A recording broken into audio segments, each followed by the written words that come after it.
அனைவருக்கும் கோபிநாத்தின் அன்பு வணக்கங்கள் நண்பர்களே. ரொம்ப முக்கியமான நாளுங்க, தவற விடாதீங்க. வருகின்ற சனிக்கிழமை மற்றும் ஞாயிற்றுக்கிழமை. சனிக்கிழமை அப்படிங்கிறது பிரதோஷ தினம். சனி பிரதோஷமாக இன்றைக்கி வருது. ரொம்ப அற்புதமான நாள். சிவபக்தர்கள் இருக்கக்கூடிய விரதங்களில் ரொம்ப முக்கியமானது இந்த சனி பிரதோஷ விரதம் அப்படின்னு சொல்லக்கூடியது. அதனால் அதையும் தவற விட வேண்டாம். ஞாயிற்றுக்கிழமை என்ன சிறப்பு அப்படின்னா, மகா சிவராத்திரி ஞாயிற்றுக்கிழமை வருது. உங்களுக்கு நல்லா தெரியும், நம்மளுக்குள்ளே இருக்கக்கூடிய ஆற்றலை உணர வேண்டும் அப்படின்னா அதுக்கு ஒரு சிறந்த நாளாக, விரத நாளாக கருதப்படுவது அப்படிங்கிறது அந்த மகா சிவராத்திரி விரதம் அப்படின்னு சொல்லக்கூடியது. அந்த இரவு முழுவதும் கண் விழித்திருந்து நாளுக்கால பூஜைகளை கண்குளிர பார்த்து, அந்த பிரம்ம முகூர்த்தத்திலே நாம் செய்கின்ற அந்த தியானம் அப்படின்னு சொல்லக்கூடியது, ஜபம் அப்படின்னு சொல்லக்கூடியது, நம்முள் இருக்கின்ற அந்த பேராற்றலை எழுப்பிவிடக்கூடிய தன்மை வாய்ந்தது அப்படிங்கிறத நம்முடைய குருமார்கள் நமக்கு எடுத்து சொல்லியிருப்பாங்க. அப்போ அந்த நாளில் சாப்பிடாமல் இருக்கணுமா, என்ன செய்யணும் அப்படிங்கிற நிறைய விஷயங்கள் இருக்குது இல்லையா. பொதுவாக மாதத்தில் ஒரு நாள் உணவு எடுத்துக்கொள்ளாமல் இருக்கிறது நல்லது அப்படின்னே சொல்லுவாங்க. உடலுக்கு நல்லது, அது திருப்பியும் தன்னைத்தானே சீரமைச்சுக்கும் அப்படின்னு சொல்லுவாங்க. அப்படிப்பட்ட வகையில் இந்த மகா சிவராத்திரி அன்னைக்கு உணவு அருந்தாமல் இருந்து, அதாவது ஞாயிற்றுக்கிழமை காலையிலிருந்தே உணவு எடுத்துக்கொள்ளாமல் இருந்து, இரவு முழுவதும் கண் விழித்திருந்து, பிறகு அடுத்த நாள் காலையில் பூஜை முடியும், கடைசி காலகட்ட பூஜை முடிஞ்சதுக்கப்புறமா தன்னுடைய விரதத்தை பூர்த்தி செய்து கொள்வார்கள். அது ரொம்ப சிறப்பான விஷயம். கிட்டத்தட்ட 36 மணி நேரம் கணக்கு வந்துடும்னு வச்சுக்கோங்க.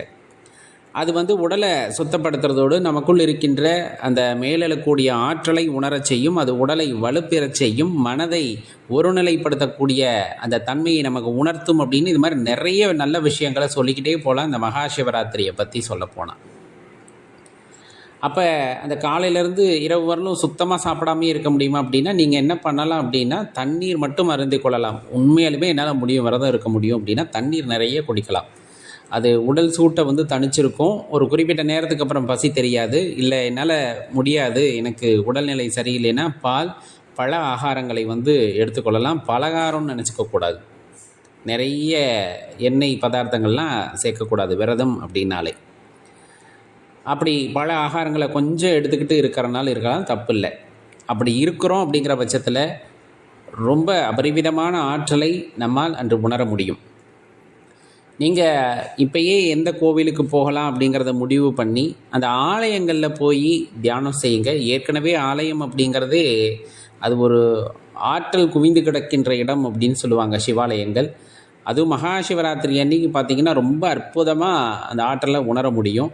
அதுவும் இரவு 2 அல்லது 3 மணிக்கு மேலே நீங்கள் கண் விழிக்கிறது ரொம்ப என்ன சொல்கிறது, கடினமான விஷயமாக இருந்தாலும் கூட அந்த நேரங்களிலே நம்ம சிவ சிந்தனையிலே ஈடுபட்டு சிவபெருமானை பற்றிய பாடல்களை கேட்டுக்கொண்டோ அல்லது பாடிக்கொண்டோ அல்லது அவர் புராணங்களை கேட்டுக்கொண்டோ இருப்பதன் மூலமாக கண் விழித்து அவரையே நினைத்திருக்கின்றோம் அப்படின்னா அந்த நேரத்தில் நம்ம வைக்கின்ற வேண்டுதல் அப்படிங்கிறது கண்டிப்பாக நமக்கு அவர் நிறைவேற்றி தருவார் அப்படிங்கிறத மனதில் ஆழமாக வச்சுக்கோங்க. பொதுவாக ஒவ்வொரு பூஜை முடிஞ்சதுமே பிரசாதங்கள் கொடுப்பாங்க, அதை சாப்பிடலாம் அப்படின்னா தாராளமாக சாப்பிடுங்க. ஆனால் சில பேர் முழுமையான விரதம் இருப்பாங்க, எதையுமே எடுத்துக்க மாட்டாங்க, தண்ணீர் மட்டும் எடுத்துப்பாங்க. ஆலயங்களில் பிரசாதமாக கொடுக்கின்றத பால் இருந்ததுன்னா அதை எடுத்துப்பாங்க. மற்றபடி சில ஆலயங்களில் அன்னதானம் கொடுப்பாங்க.